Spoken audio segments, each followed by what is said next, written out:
look, what we can say is there was a lot happening in 1997, 1998. You have the mega group being launched. You have Monica Lewinsky scandal happening that had broken in 1998, by the way. You have Jeffrey Epstein being handed the keys to the Wexner empire. And of course, in addition, there always has to be an untimely death. And there was an untimely death. A journalist named Danny Castellara, who happened to be investigating all of this. In fact, he said he was investigating, and I quote, an international cabal that involved a computer software, which was known as Inslaw, and the Iran-Contra affair. But before we could figure out what he was talking about, before he could hit publish on that investigation, Danny died of an accidental drowning.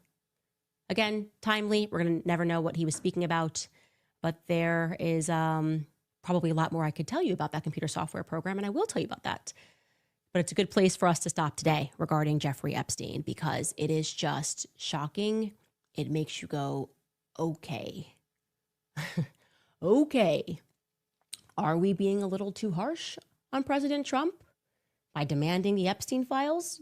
For those of us who aren't even certain whether or not Epstein is dead, and the more you learn about the Epstein scandal and what we know about Bibi Netanyahu and what he's doing and feeling nothing to Palestinian, like, is Trump just terrified for his life?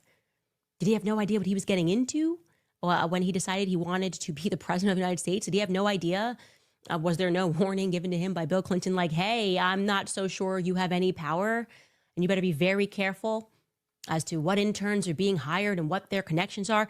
Did Donald Trump make the mistake that all of us made growing up, believing that we lived in a republic, a democracy, believing that we voted politicians that had real power, having no idea that there was this invisible hand that just keeps getting caught in blackmail scandals and then looking us in the face and being like, nope, nothing to see here. Keep moving, you little anti-Semite. You just keep on moving, you little anti-Semite.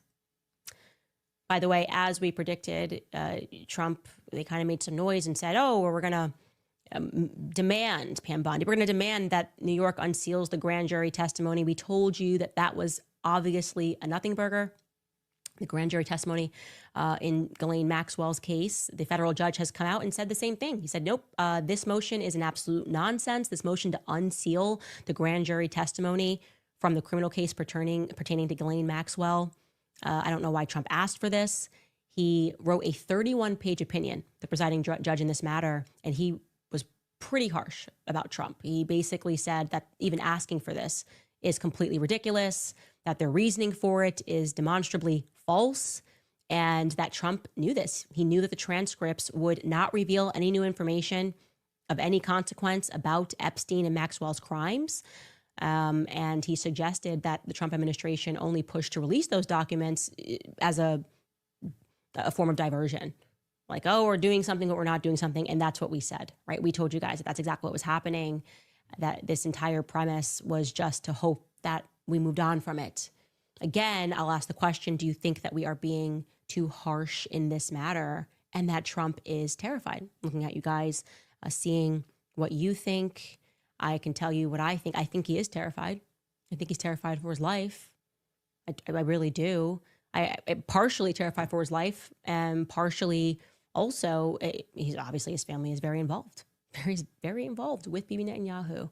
And I don't think Jared Kushner is the kind of guy that's going to stand up to Bibi Netanyahu. He's working with Israel and their technology, if that's what we're calling it. I mean, with allies like these, who needs enemies, right? Anyways. So you guys, I would like to know what you guys think about Candace Owens' latest pivot. Do you agree? Because she obviously says she thinks that President Trump is terrified for his life. Do you think President Trump is terrified for his life? Do you think that President Trump is terrified of some unforeseen entity out there that is basically calling all the shots and dictating what's going to happen? Do you think that President Trump is terrified? Is that the reason why President Trump is hesitant to release the Epstein file? Do you think that there is some kind of blackmail going on that has to do with President Trump? What do you guys think? Meanwhile, speaking of pivot, I have to say that I have noticed Candace Owens has definitely softened her tone towards President Trump. Call it a pivot, what you will, because a few days ago, she was basically raising hell, demanding that President Trump speak to put a stop to whatever it is that is going on between the Macrons and the lawsuit or whatever. But it looks as though now she is changing her tune. I mean, she's basically suggesting that she and others may have been too harsh on President Trump in demanding for the release of the Epstein file. So that's what Candace is saying.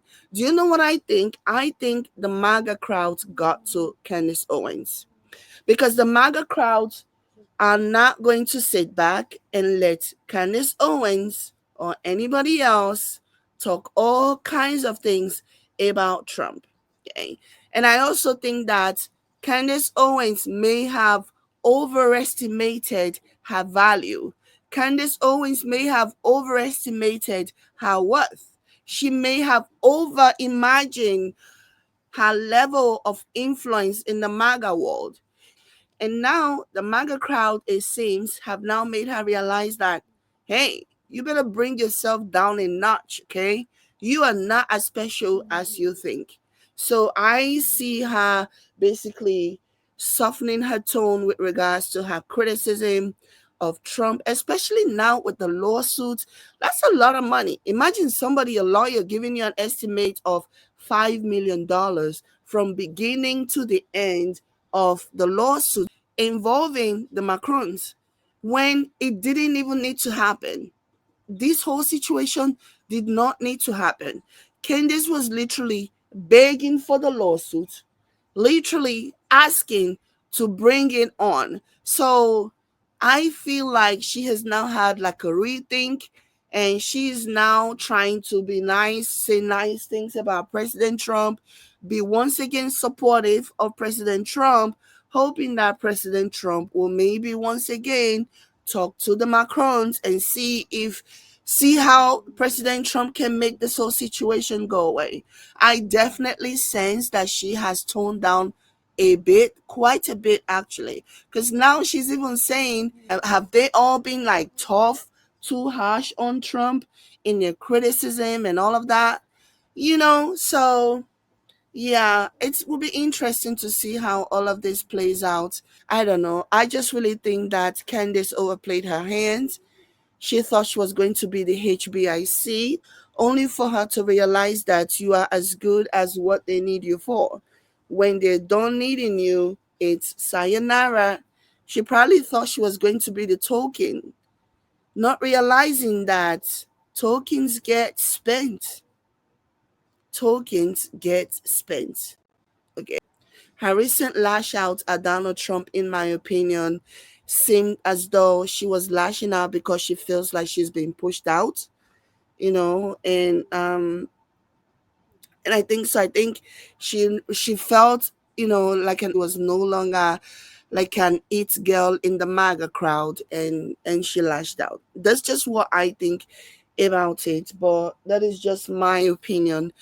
Let me know what you guys think in the comment. Do you guys think that Candace Owens is right? Because Candace Owens says she believes that Trump is terrified. Do you guys think that President Trump is terrified? Let me know what you guys think in the comment. Catch you later. Bye.